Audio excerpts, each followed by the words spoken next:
Iya. diundang lagi di balai kota, itu bagaimana Ustaz? Ya, saya pikir mungkin kalau kemarin ada beberapa pembatalan ya, dan saya juga sudah menyampaikan di media kan ya, kalau proses seperti apa, ada beberapa media yang memberitakan, ada Kumparan, ada Detik dan seterusnya. Dan setelah itu panitia kemudian mengkonfirmasi duduk perkara seperti apa, dan akhirnya kita disamain bahwa intinya kehormatan masjid itu harus dijaga, kehormatan para dai juga harus dijaga. Dan akhirnya kita pun terbuka untuk menerima masukan apa sih yang sebenarnya dipermasalahkan. Kan selama ini kan komunikasinya nggak terjadi, jadi lebih kepada judge dari satu pihak ke pihak yang lain.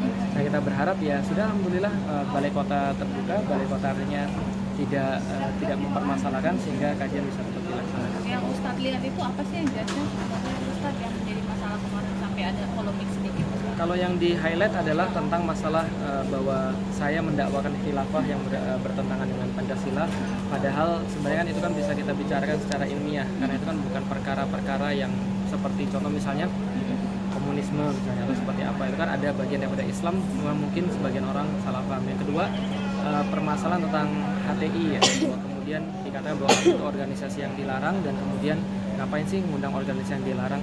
Tapi pikir saya sebenarnya kan semua tentang ide itu kan terbuka dimanapun, dan sebagai orang timur kita kan sudah terbuka dengan budaya musyawarah diskusi.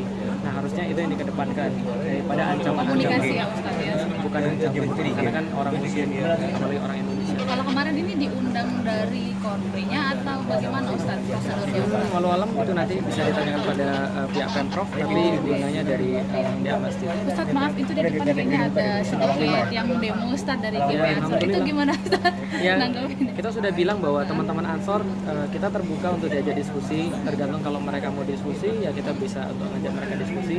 Tapi kalau misalnya mereka nggak mau diskusi ya itu bisa ditanyakan kepada mereka kenapa mereka nggak mau diskusi. Kita terbuka setiap saat. Ustadz, berarti Kita dari menghargai. berarti dari Pemprov sendiri nggak pernah ada omongan untuk dibatalkan sama sekali ya? Saya dapat itu dari media, dan kemudian ketika dapat dari media dan kalau sudah masuk media beberapa yang terpercaya kan kita harus respons ya. Maka respons saya ya sudah, kalau memang kajiannya dibatalkan ya saya nggak ada masalah. Udah. Oke, makasih. Terima kasih banyak ya Ustaz ya.